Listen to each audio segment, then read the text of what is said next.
오늘 저에게 주신 하나님의 말씀은 신약성경 요한복음 2장 16절부터 17절까지 말씀입니다. 다 찾으셨으면 저희 함께 봉독하겠습니다.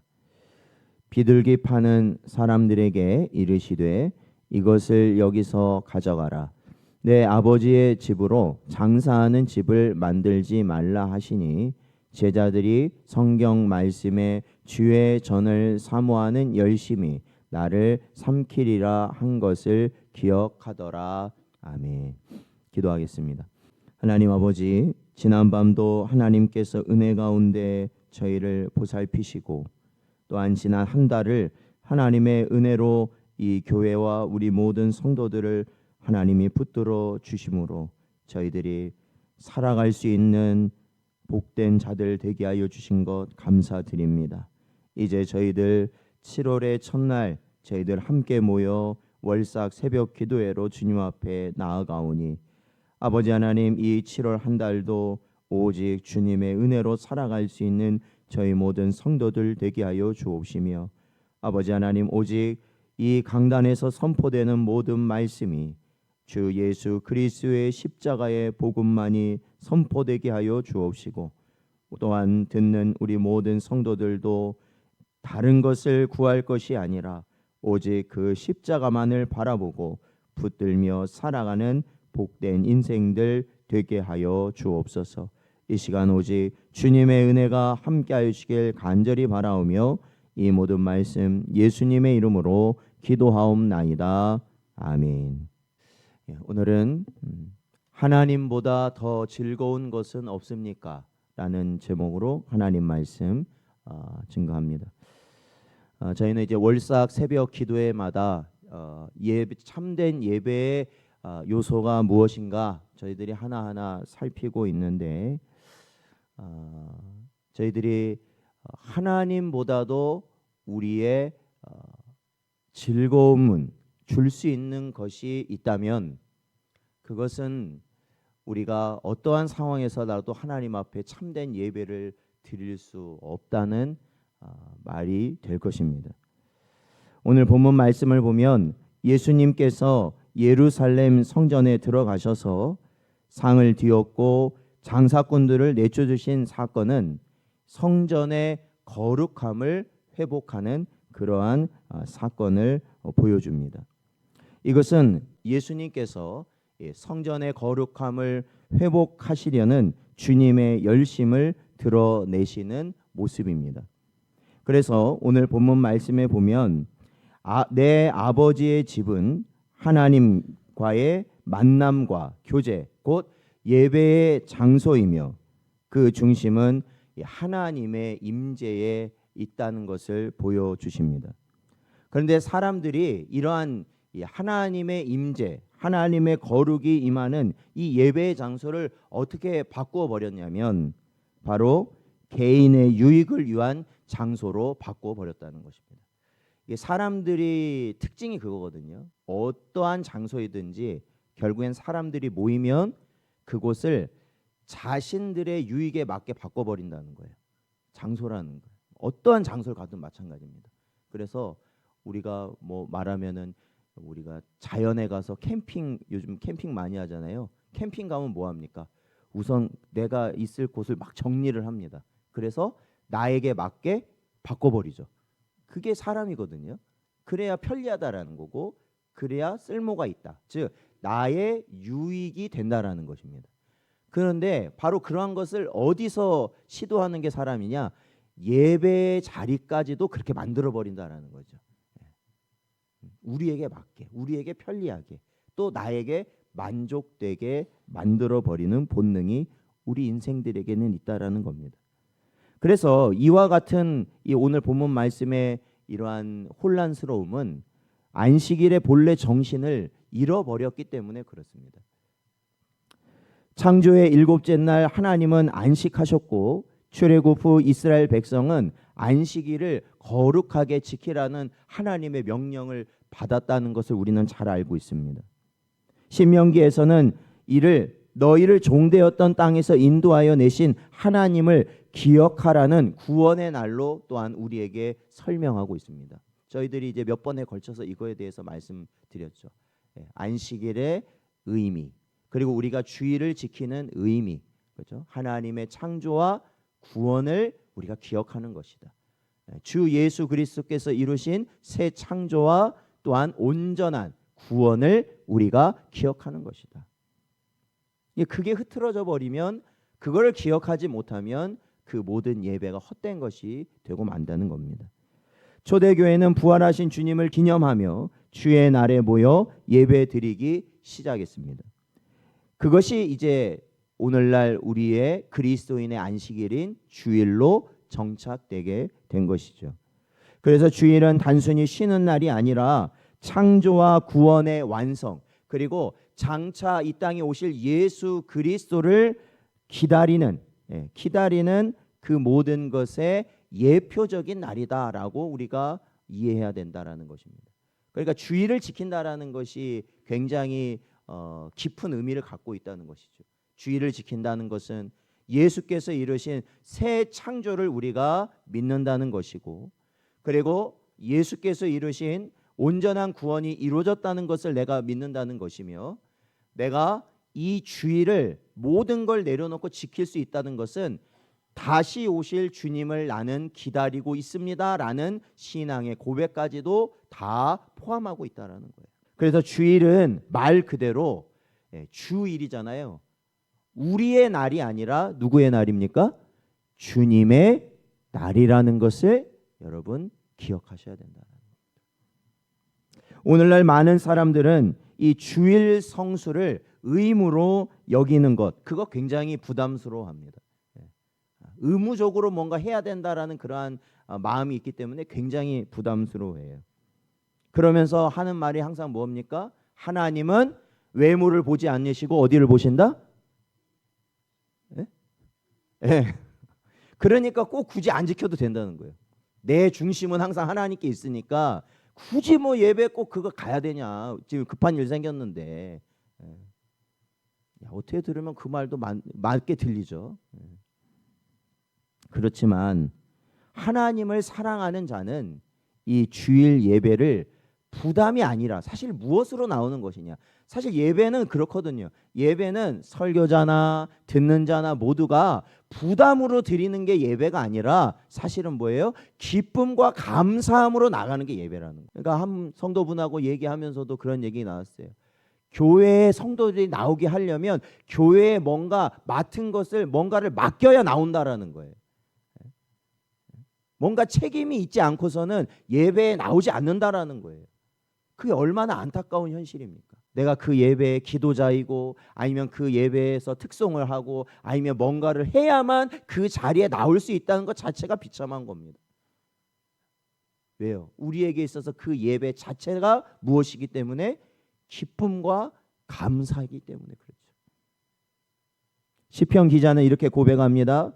시편 119편 32절 말씀을 보면, 주께서 내 마음을 넓히시면 내가 주의 계명들의 길로 달려가리이다 말씀하고 있어요. 자원함으로 가겠다라는 겁니다. 주님의 명령, 주님의 계명, 그것을 내가 어떤 부담을 갖고 꼭 지켜야 하는 이게 아니라 주님을 향한 그 마음으로 내가 그 길을 가겠다라는 것이에요.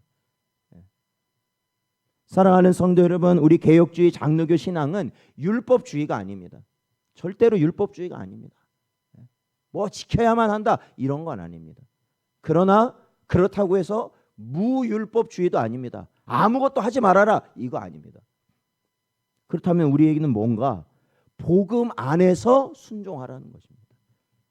우리 안에 참된 예수 그리스도의 십자가가 있고 복음의 능력이 우리 안에 있다면 그 안에서 순종하시라는 거예요. 그것이 온전한 것이기 때문에. 그래서 우리는 자원함이 가장 중요한 신앙의 중심이 돼야 된다라는 것이에요. 자원함이. 예배를 드려도 자원함으로 드려야 되는 것이고, 우리가 봉사를 해도 자원함으로 해야 되는 것이며, 우리가 헌금을 100원을 하더라도 그것이 자원함으로 해야 된다라는 것입니다. 그러지 않으면 그게 다 뭐가 되는지 아십니까? 나중에 원망과 불평이 되는 거예요. 내가 이렇게 예배 잘했는데, 잘 드렸는데, 내가 이렇게 교회에 봉사했는데, 내가 이렇게 교회에 헌금을 많이 했는데 나를 이렇게밖에 해주지 않느냐는 거예요. 그게 헛된 것이 돼버려요. 그 말 하는 순간 그가 해왔던 건 다 헛된 것이 돼버려요. 그러므로 사랑하는 성도 여러분, 진정한 자유는 하나님을 사랑함으로 자원하여서 나아가는 것이 자유라는 거예요, 여러분. 그냥 내 마음대로 하는 게 자유가 아니라 하나님을 사랑하기 때문에 내가 주를 위해서 모든 걸 하는 것이 자유예요. 그게 자유라는 겁니다. 복음은 우리를 의무에서 해방시켰지만 동시에 더욱 거룩한 열심으로 우리를 이끈다라는 것입니다. 주일 신앙이 왜 중요하냐? 이 주일에 있는 의미를 깨닫고 하나님이 주신 구원의 은혜와 사랑을 느끼는 자는요, 매일이 뭐가 되는지 아십니까? 주일이 되는 거예요.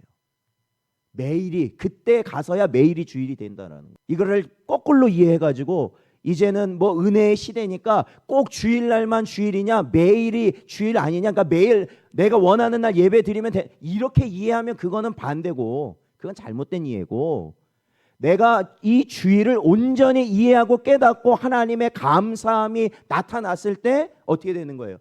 매일이 주일이 된다는 것이에요.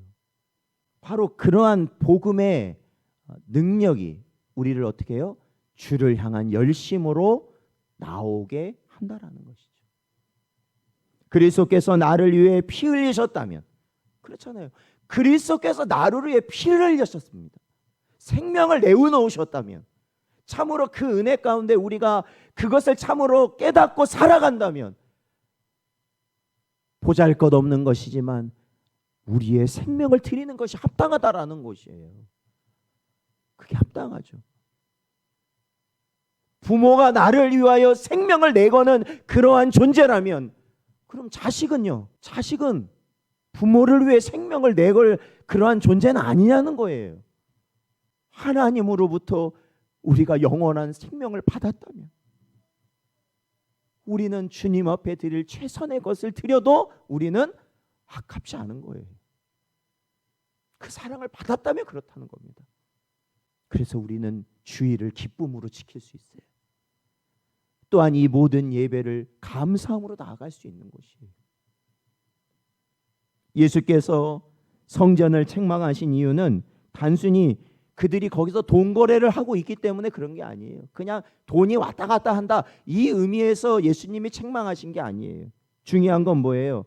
그 성전에서 자신의 이익을 취했기 때문에 그래요. 그 장사를 해서 자기의 이익의 수단으로 이 성전과 그 제사와 모든 예배를 만들어 버렸기 때문에 그래요. 수단화시켜 버렸어요. 성전은 본래 하나님께 예배드리는 곳이지만 대제사장들과 제사장들은 비둘기와 재물을 팔아서 거기서 뭘 얻어요? 수익을 얻었단 말이에요. 수익을. 그러니까 겉은 예배를 돕는 모습이지만 속은 거룩을 가져간 탐욕이었다라는 거예요. 예수님은 바리새인들을 향해 회칠한 무덤이라 말씀하셨어요. 겉으로는 아름답게 보이나 안에는 죽은 사람의 뼈와 모든 더러운 것이 가득하도다 라고 주님은 그들을 책망하며 말씀하셨어요. 오늘날도 교회가 보면 예배당은 있어요. 교회 오면 예배당은 있죠. 그러나 예배당의 중심을 보면 하나님이 아니라 사람, 그러한 사람의 유익, 어떠한 문화, 아니면 어떠한 이벤트, 이러한 것들이 교회의 중심이 되어간다는 거예요. 그게 뭐예요? 회칠한 무덤이에요. 뭔가 교회가 활력이 있고 사람들이 오가고 저 교회는 뭔가를 하는 것처럼 행사를 계속 한단 말이에요. 근데 여러분, 그런 것이 중심이 된다면 그것은 뭐예요? 교회가 이제는 더 이상 교회가 아니란 거예요.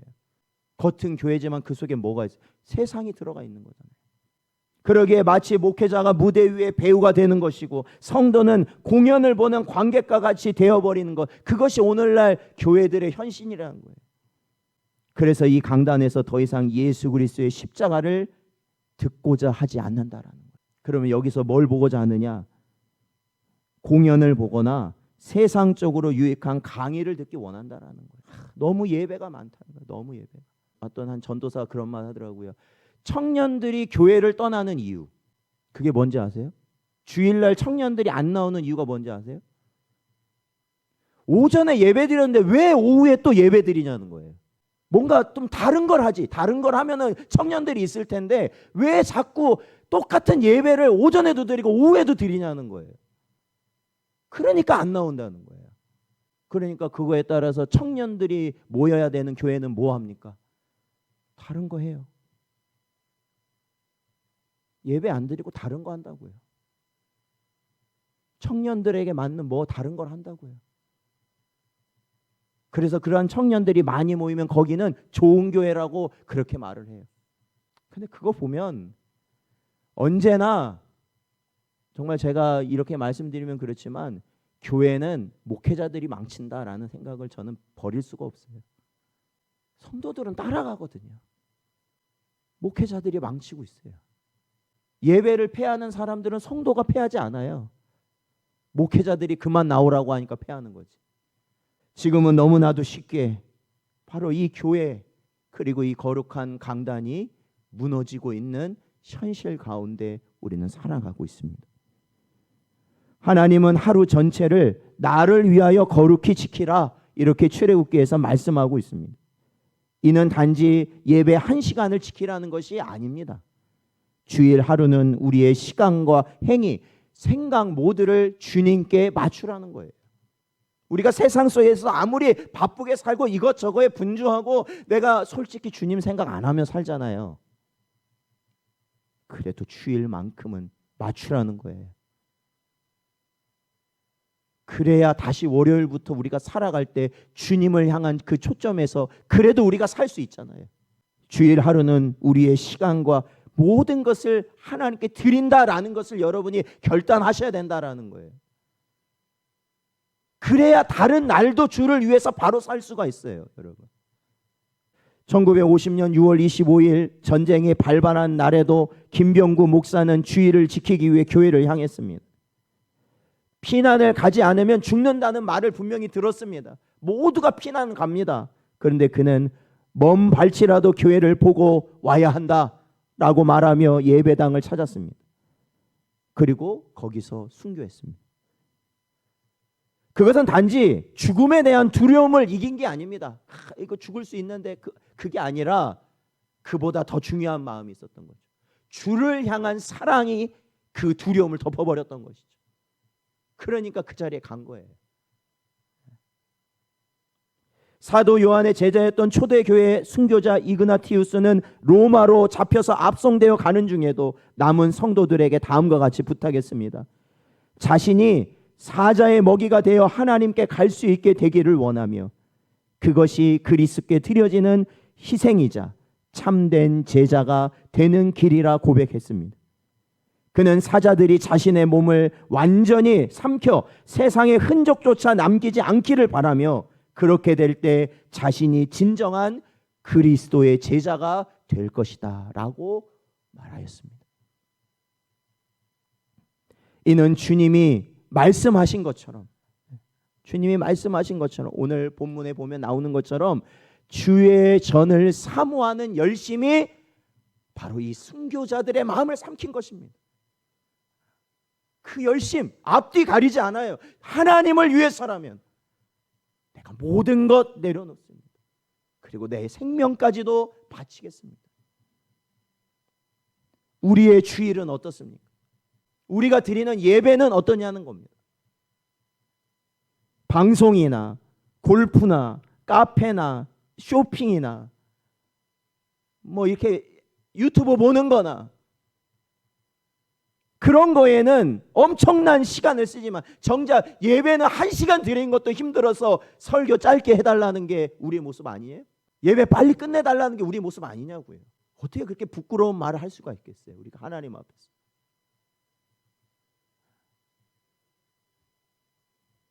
그렇게 하는 사람이 과연 하나님만으로 즐거워하는 사람 맞습니까? 정말 하나님 때문에 우리가 살아갑니까?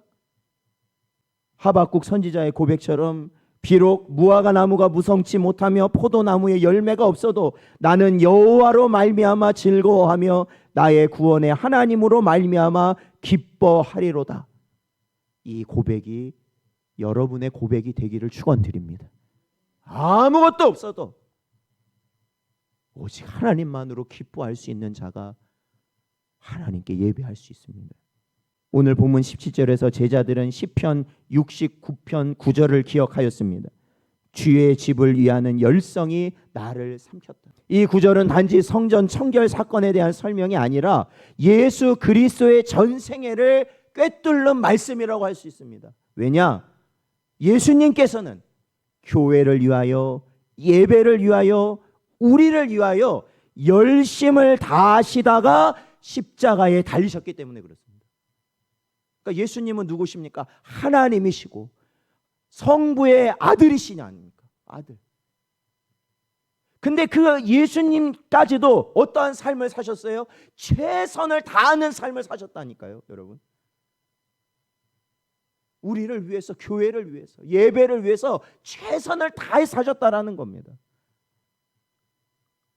이제 오늘 본문은 우리에게 묻습니다. 우리는 하나님보다 더 즐거운 것이 있지 않은가? 우리는 하나님을 얼마나 갈망하고 사랑하며 우리가 주일을 기다리고 있는가? 그리스도의 십자가 사랑을 믿는 자라면 주일은 율법이 아닙니다. 그것은 영광의 자리입니다. 주일이 영광의 자리예요.